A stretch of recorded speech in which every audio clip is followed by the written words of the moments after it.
Good morning students. अज आप अपनी syllabus विच दिते हुए पाठ 13 भगत कबीर जी बारे पढ़ांगे। भगत कबीर जी बारे पढ़ांगे और इस पाठ दे विच भगत कबीर जी दे जीवन उन्हां दे उपदेश बारे सानू दस्या गया है। ਆਪਾਂ ਲੈਸਨ ਨੂੰ ਪੜਨ ਤੋਂ ਪਹਿਲਾਂ ਭਗਤ ਕਬੀਰ ਜੀ ਬਾਰੇ ਸੰਖੇਪ ਜਿਹੀ ਜਾਣਕਾਰੀ ਸਾਂਝੀ ਕਰ ਲਈਏ। ਭਗਤ ਕਬੀਰ ਜੀ ਦੀ ਜਾਤ ਜੁਲਾਹਾ ਸੀਗੀ। ਜੁਲਾਹਾ ਕਿਹਨੂੰ ਕਹਿੰਦੇ ਆ? ਕੱਪੜਾ ਬੁਣਨ ਵਾਲੇ ਨੂੰ। ਇਹਨਾਂ ਦੇ ਜਨਮ ਬਾਰੇ ਬਹੁਤ ਸਾਰੇ ਲੋਕਾਂ ਦੀਆਂ ਅਲੱਗ-ਅਲੱਗ ਵਿਚਾਰਧਾਰਾ ਨੇ, ਪਰ ਜਿਨ੍ਹਾਂ ਤੋਂ ਇਹਨਾਂ ਦੇ ਮਾਤਾ ਜੀ ਦਾ ਨਾਮ ਬਿਲਕੁਲ ਵੀ ਸਪਸ਼ਟ ਨਹੀਂ ਹੁੰਦਾ, ਪਰ ਪਿਤਾ ਦਾ ਨਾਮ ਸਪਸ਼ਟ ਹੁੰਦਾ ਹੈ। ਸੋ ਇਹਨਾਂ ਦੇ ਪਿਤਾ ਦਾ ਨਾਮ ਸੀਗਾ ਨੀਰੂ। ਤੁਸੀਂ ਸਾਰੇ ਬੱਚੇ ਆਪਣੀਆਂ ਕਿਤਾਬਾਂ ਦੇ ਵੀ ਜਿੱਥੇ ਭਗਤ ਕਬੀਰ ਜੀ ਲਿਖਿਆ ਹੋਇਆ ਆ ਉੱਥੇ ਲਿਖ ਲਓ ਸਾਈਡ ਤੇ ਕਰਕੇ, ਪਿਤਾ ਦਾ ਨਾਮ ਨੀਰੂ, ਨੰਨੇ ਨੂੰ ਬਿਹਾਰੀ, ਰਾਰੇ ਨੂੰ ਦਲੈਂਕੜ।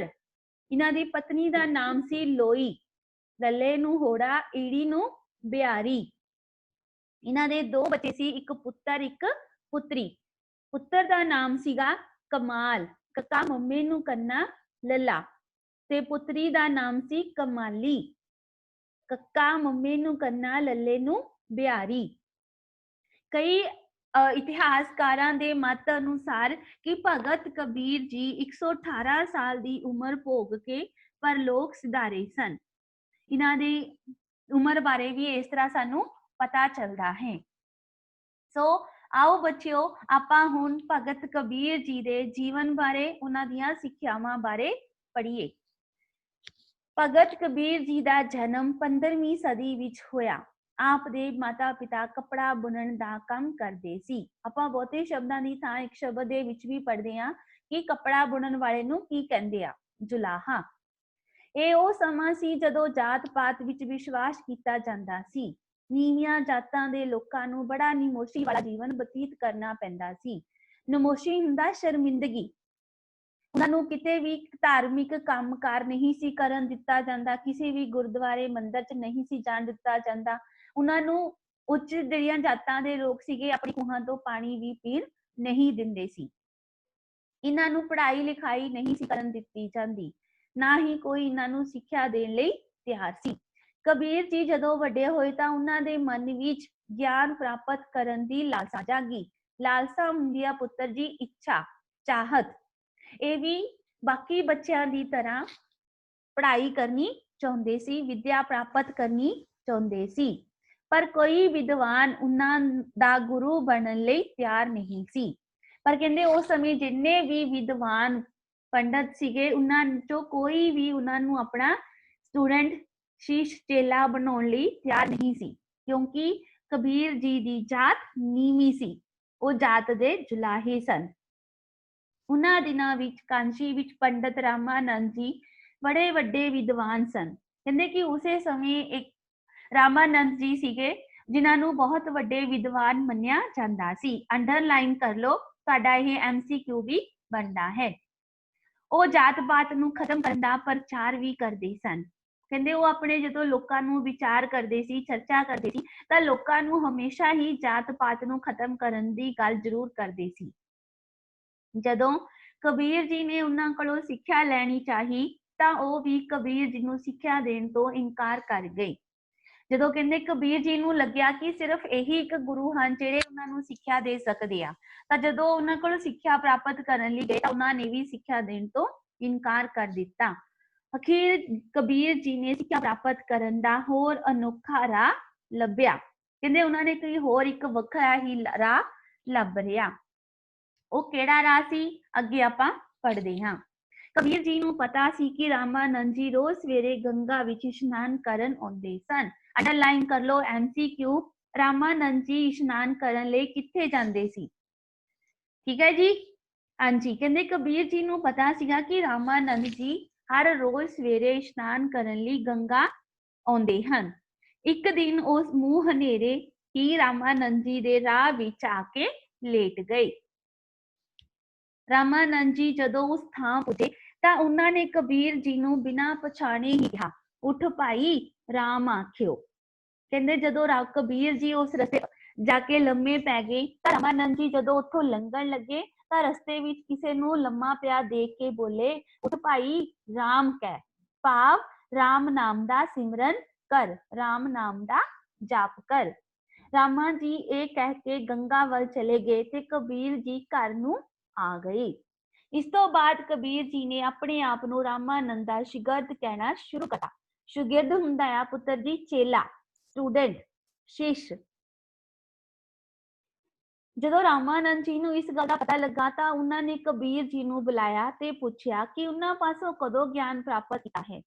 ਕਬੀਰ ਜੀ ਨੇ ਉਸ ਦਿਨ ਰਾਹ ਵਿੱਚ ਲੇਟਣ ਵਾਲੀ ਸਾਰੀ ਘਟਨਾ ਸੁਣਾਈ ਕਿ ਕਿਸ ਤਰ੍ਹਾਂ ਮੈਂ ਤੁਹਾਡੇ ਰਾਹ ਵਿੱਚ ਲੇਟ ਗਿਆ ਸੀ, ਤੁਸੀਂ ਮੈਨੂੰ ਉੱਠਣ ਲਈ ਕਿਹਾ ਤੇ ਨਾਲ ਹੀ ਕਿਹਾ ਸੀ ਉੱਠ ਭਾਈ ਰਾਮ ਕਹਿ, ਤੇ ਕਹਿੰਦੇ ਤੁਹਾਡੇ ਵੱਲੋਂ ਰਾਮ ਸ਼ਬਦ ਨੂੰ ਹੀ ਮੈਂ ਜਪਣਾ ਸ਼ੁਰੂ ਕਰ ਦਿੱਤਾ, ਜਿਸ ਕਰਕੇ ਮੈਂ ਤੁਹਾਡਾ ਚੇਲਾ ਬਣ ਗਿਆ।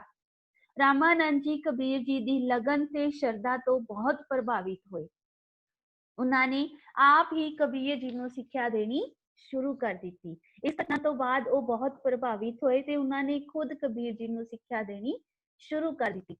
ਕਬੀਰ ਜੀ ਆਪ ਸਾਰੀ ਉਮਰ ਹੱਥੀਂ ਕਿਰਤ ਕਰਦੇ ਰਹੇ। ਕਬੀਰ ਜੀ ਨੇ ਹਮੇਸ਼ਾ ਹੀ ਕਹਿੰਦੇ ਆਪਣੇ ਹੱਥਾਂ ਨਾਲ ਕੰਮ ਕੀਤਾ। ਕਿਹੜਾ ਕੰਮ ਕਰਦੇ ਸੀ ਉਹ? ਕੱਪੜਾ ਬੁਣਨ ਦਾ। ਬੁਣੇ ਹੋਏ ਕੱਪੜੇ ਨੂੰ ਸ਼ਹਿਰ ਵੇਚ ਆਉਂਦੇ, ਉਹਦੇ ਤੋਂ ਜੋ ਵੀ ਪੈਸੇ ਮਿਲਦੇ ਉਹਦੇ ਨਾਲ ਆਪਣਾ ਤੇ ਆਪਣੇ ਪਰਿਵਾਰ ਦਾ ਗੁਜ਼ਾਰਾ ਕਰਦੇ ਤੇ ਲੋੜਵੰਦਾਂ ਦੀ ਮਦਦ ਵੀ ਕਰਦੇ ਸਨ। ਆਪ ਨੇ ਹਮੇਸ਼ਾ ਹੀ ਨੇਕੀ ਕਰਨ ਵਿੱਚ ਭਰੋਸਾ ਰੱਖਣ ਦਾ ਉਪਦੇਸ਼ ਦਿੱਤਾ। ਨੇਕੀ ਕਰਨੀ, ਚੰਗਿਆਈ ਕਰਨੀ, ਦੂਜਿਆਂ ਨਾਲ ਹਮੇਸ਼ਾ ਹੀ ਚੰਗਾ ਵਰਤਾਵ ਕਰਨਾ।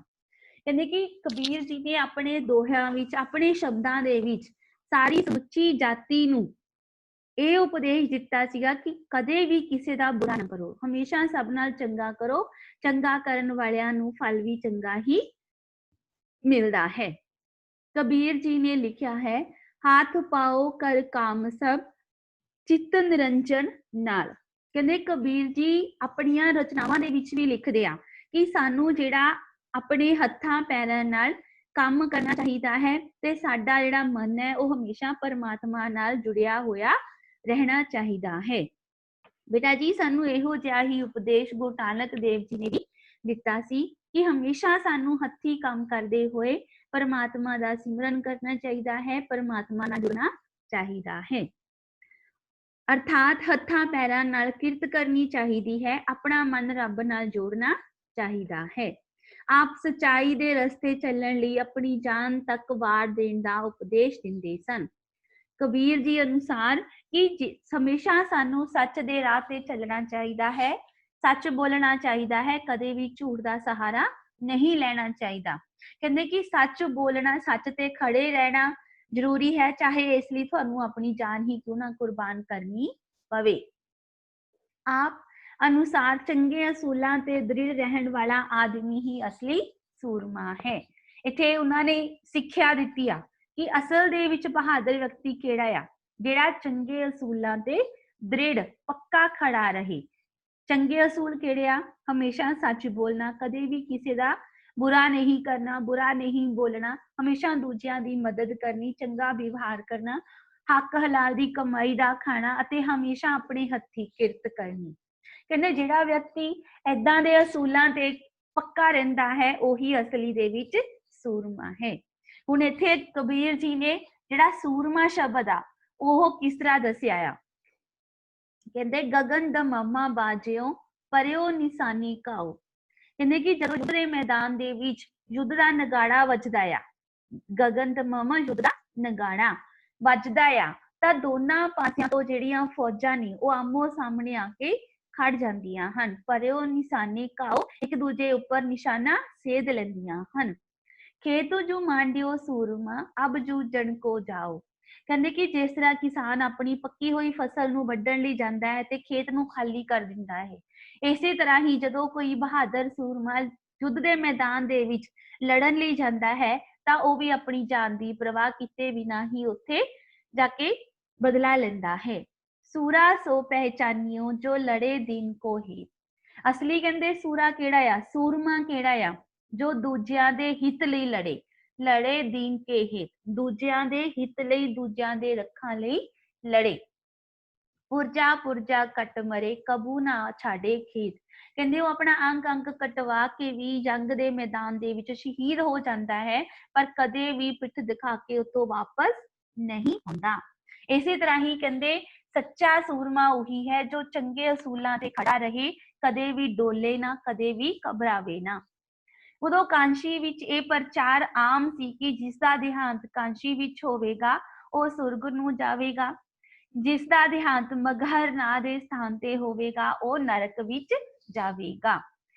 ਇਸ ਜਦੋਂ ਲੋਕਾਂ ਦੇ ਵਿੱਚ ਕਬੀਰ ਜੀ ਨੇ ਅਜਿਹੀ ਭਾਵਨਾ ਦੇਖੀ, ਅਜਿਹੀ ਵਿਚਾਰਧਾਰਾ ਦੇਖੀ, ਤਾਂ ਉਹਨਾਂ ਨੇ ਲੋਕਾਂ ਨੂੰ ਇਸ ਵੱਡੀ ਸਾਰੀ ਗਲਤਫਹਿਮੀ ਚੋਂ ਕੱਢਣ ਲਈ, ਰੀਤੀ ਰਿਵਾਜ ਨੂੰ ਖਤਮ ਕਰਨ ਦੇ ਲਈ ਕੀ ਕੀਤਾ ਕਿ ਆਪ ਜਾ ਕੇ ਮਗਹਰ ਸਥਾਨ ਦੇ ਉੱਪਰ ਰਹਿਣ ਲੱਗ ਪਏ। ਕਿਉਂਕਿ ਕਬੀਰ ਜੀ ਕਹਿੰਦੇ ਸਨ ਕਿ ਸਾਰੀ ਧਰਤੀ ਇੱਕੋ ਜਿਹੀ ਹੈ, ਕੋਈ ਧਰਤੀ ਏਦਾਂ ਨਹੀਂ ਹੈਗੀ ਜਿੱਥੇ ਸਵਰਗ ਜਾਂ ਨਰਕ ਦੀ ਬਾਰੇ ਦੱਸਿਆ ਗਿਆ ਹੋਵੇ। ਆਪ ਕਹਿੰਦੇ ਆਪ ਨੇ ਮਗਹਰ ਵਿਖੇ ਹੀ ਪਰਲੋਕ ਸਿਧਾਰ ਗਏ, ਇੱਥੇ ਹੀ ਆਪ ਨੇ ਆਖਰੀ ਸਾਹ ਲਏ ਸੀ। ਕਿ ਲੋਕਾਂ ਦੇ ਵਿੱਚ ਇਹ ਧਾਰਨਾ ਸੀ ਕਿ ਜਿਹੜੇ ਲੋਕ ਮਗਹਰ ਨਾਂ ਦੇ ਸਥਾਨ ਤੇ ਮਰਦੇ ਹਨ ਉਹ ਨਰਕ ਵਿੱਚ ਜਾਂਦੇ ਨੇ, ਅਤੇ ਜਿਹੜੇ ਕਾਂਸ਼ੀ ਦੇ ਵਿੱਚ ਮਰਦੇ ਹਨ ਉਹ ਸਵਰਗ ਵਿੱਚ ਜਾਂਦੇ ਹਨ। ਇਸ ਗਲਤ ਧਾਰਨਾ ਨੂੰ ਖਤਮ ਕਰਨ ਲਈ ਕਬੀਰ ਜੀ ਆਪ ਲੰਬੀ ਉਮਰ ਤੱਕ ਮਗਹਰ ਵਿੱਚ ਜਾ ਕੇ ਰਹਿਣ ਲੱਗੇ ਤੇ ਇੱਥੇ ਹੀ ਉਹਨਾਂ ਦੀ ਮੌਤ ਹੋ ਗਈ। ਕਿਹਾ ਜਾਂਦਾ ਹੈ ਕਿ ਉਹ ਇੱਥੇ ਹੀ 118 ਸਾਲ ਦੀ ਉਮਰ ਪੋ ਕੇ ਪਰਲੋਕ ਸਿਧਾਰ ਗਏ ਸੀ। ਇਹਨਾਂ ਦਿਨਾਂ ਵਿੱਚ ਹਿੰਦੂ ਅਤੇ ਮੁਸਲਮਾਨ ਦੋਵੇਂ ਹੀ ਕਬੀਰ ਨੂੰ ਪਿਆਰ ਕਰਦੇ ਸਨ। ਅੰਡਰਲਾਈਨ ਕਰ ਲਓ ਕਿ ਕਬੀਰ ਜੀ ਨੂੰ ਕਿਹੜੇ ਲੋਕ ਪਿਆਰ ਕਰਦੇ ਸੀ, ਹਿੰਦੂ ਵੀ ਤੇ ਮੁਸਲਮਾਨ ਵੀ। ਕਿਉਂਕਿ ਹਿੰਦੂ ਜਿਹੜੇ ਸੀਗੇ ਉਹ ਉਹਨਾਂ ਨੂੰ ਭਗਵਾਨ ਮੰਨਦੇ ਸੀ, ਮੁਸਲਮਾਨ ਉਹਨਾਂ ਨੂੰ ਆਪਣਾ ਪੀਰ ਪੈਗੰਬਰ ਮੰਨਦੇ ਸੀ। ਇਸ ਲਈ ਉਹਨਾਂ ਦੀ ਮੌਤ ਤੋਂ ਬਾਅਦ ਕਾਫੀ ਸਮਾਂ ਇਹ ਵਿਵਾਦ ਚੱਲਦਾ ਰਿਹਾ, ਜਿਸ ਕਰਕੇ ਹਿੰਦੂ ਲੋਕ ਜਿਹੜੇ ਆ ਉਹਨਾਂ ਦਾ ਦਾਹ ਸੰਸਕਾਰ ਕਰਨਾ ਚਾਹੁੰਦੇ ਸੀ ਤੇ ਮੁਸਲਮਾਨ ਉਹਨਾਂ ਨੂੰ ਦਫਨਾਉਣਾ ਚਾਹੁੰਦੇ ਸੀ। ਪਰ ਕਹਿੰਦੇ ਲੋਕਾਂ ਨੂੰ ਇਹ ਨਹੀਂ ਸੀ ਪਤਾ ਕਿ ਕਬੀਰ ਜੀ ਤਾਂ ਆਪ ਜਾਤ ਪਾਤ ਨੂੰ ਖਤਮ ਕਰਨਾ ਚਾਹੁੰਦੇ ਸੀ, ਵੱਖ-ਵੱਖ ਧਰਮਾਂ ਦੇ ਨਾਵਾਂ ਨੂੰ ਖਤਮ ਕਰਨਾ ਚਾਹੁੰਦੇ ਸੀ। ਇਸੇ ਲਈ ਤਾਂ ਉਹ ਕਹਿੰਦੇ ਸੀ ਪਰ ਭਗਤ ਕਬੀਰ ਜੀ ਦਾ ਜਾਤ ਪਾਤ ਨੂੰ ਖਤਮ ਕਰ ਚੁੱਕੇ ਸੀ। ਇਸ ਲਈ ਲੋਕਾਂ ਨੂੰ ਉਹਨਾਂ ਦਾ ਇਹ ਉਪਦੇਸ਼ ਸੀ, ਕੀ ਉਪਦੇਸ਼ ਸੀ, ਜਾਤ ਪਾਤ ਨਾ ਪੁੱਛੇ ਕੋਏ, ਹਰ ਕੋ ਭਜੇ ਸੋ ਹਰ ਕਾ ਹੋਏ। ਕਹਿੰਦੇ ਕਿ ਇਸ ਧਰਤੀ ਦੇ ਉੱਪਰ ਜਿਹੜਾ ਜਾਤ ਪਾਤ ਊਚ ਨੀਚ ਦਾ ਅਸੀਂ ਵਰਤਾਰਾ ਵਰਤਾਇਆ ਹੋਇਆ ਹੈ, ਇਹ ਸਿਰਫ ਇਸੇ ਧਰਤੀ ਤੇ ਹੀ ਰਹਿ ਜਾਂਦਾ ਹੈ। ਜਦੋਂ ਅਸੀਂ ਪਰਮਾਤਮਾ ਦੇ ਕੋਲ ਜਾਂਦੇ ਹਾਂ ਤਾਂ ਉੱਥੇ ਕੋਈ ਵੀ ਕਿਸੇ ਦੀ ਜਾਤ ਪਾਤ ਨਹੀਂ ਪੁੱਛੀ ਜਾਂਦੀ, ਸਗੋਂ ਇਹੀ ਦੇਖਿਆ ਜਾਂਦਾ ਹੈ ਕਿ ਕਿਸ ਵਿਅਕਤੀ ਨੇ ਪਰਮਾਤਮਾ ਦਾ ਨਾਮ ਜਪਿਆ ਹੈ ਤੇ ਉਹੀ ਪਰਮਾਤਮਾ ਦਾ ਹੋ ਜਾਂਦਾ ਹੈ। ਕਬੀਰ ਜੀ ਦਾ ਕਥਨ ਹੈ ਕਿ ਜਾਤ ਪਾਤ ਨਾਲ ਕੋਈ ਮਨੁੱਖ ਉੱਚਾ ਜਾਂ ਨੀਵਾਂ ਨਹੀਂ। ਕਬੀਰ ਜੀ ਦੱਸਦੇ ਹਨ ਕਿ ਜਾਤ ਪਾਤ ਨਾਲ ਵਿਅਕਤੀ ਦੀ ਹੋਂਦ ਨੂੰ ਸਵੀਕਾਰ ਨਹੀਂ ਕੀਤਾ ਜਾਂਦਾ, ਸਗੋਂ ਇਹ ਸਮਝਿਆ ਜਾਂਦਾ ਹੈ ਕਿ ਜੋ ਵਿਅਕਤੀ ਪਰਮਾਤਮਾ ਦਾ ਨਾਮ ਲੈਂਦਾ ਹੈ, ਚਾਹੇ ਉਹ ਕੋਈ ਵੀ ਕਿਸੇ ਵੀ ਜਾਤ ਨਾਲ ਸੰਬੰਧ ਰੱਖਦਾ ਹੈ, ਉਹੀ ਵਿਅਕਤੀ ਸਭ ਤੋਂ ਉੱਪਰ ਹੋ ਜਾਂਦਾ ਹੈ। ਭਗਤ ਕਬੀਰ ਜੀ ਦੀਆਂ ਦਿੱਤੀਆਂ ਸਿੱਖਿਆਵਾਂ ਮਨੁੱਖੀ ਜੀਵਨ ਦੀ ਰਹਿਨੁਮਾਈ ਕਰਦੀਆਂ ਹਨ। ਇੱਥੇ ਅਖੀਰ ਦੇ ਵਿੱਚ ਇਹੀ ਦੱਸਿਆ ਆ ਕਿ ਅੱਜ ਵੀ ਉਹਨਾਂ ਦੀਆਂ ਦਿੱਤੀਆਂ ਹੋਈਆਂ ਸਿੱਖਿਆਵਾਂ, ਉਪਦੇਸ਼ ਮਨੁੱਖੀ ਜੀਵਨ ਦੇ ਨੂੰ ਸਹੀ ਰਸਤਾ ਦਿਖਾਉਂਦੀਆਂ ਨੇ, ਉਹਨਾਂ ਦੇ ਸਹੀ ਰਸਤੇ ਦੀ ਸੇਧ ਬਣਦੀਆਂ ਹਨ। ਸੋ ਪਿਆਰੇ ਬੱਚਿਓ, ਤੁਸੀਂ ਸਾਰਿਆਂ ਨੇ ਇਸ ਪਾਠ ਨੂੰ ਧਿਆਨ ਨਾਲ ਸੁਣਿਆ ਹੈ, ਸਮਝਿਆ ਹੈ ਅਤੇ ਦਿੱਤੀ ਹੋਈ ਵਰਕਸ਼ੀਟ ਨੂੰ ਵੀ ਇਸੇ ਤਰ੍ਹਾਂ ਹੀ ਧਿਆਨ ਨਾਲ ਸੋਲਵ ਕਰਨ ਦੀ ਕੋਸ਼ਿਸ਼ ਕਰਨੀ ਹੈ। Thank you.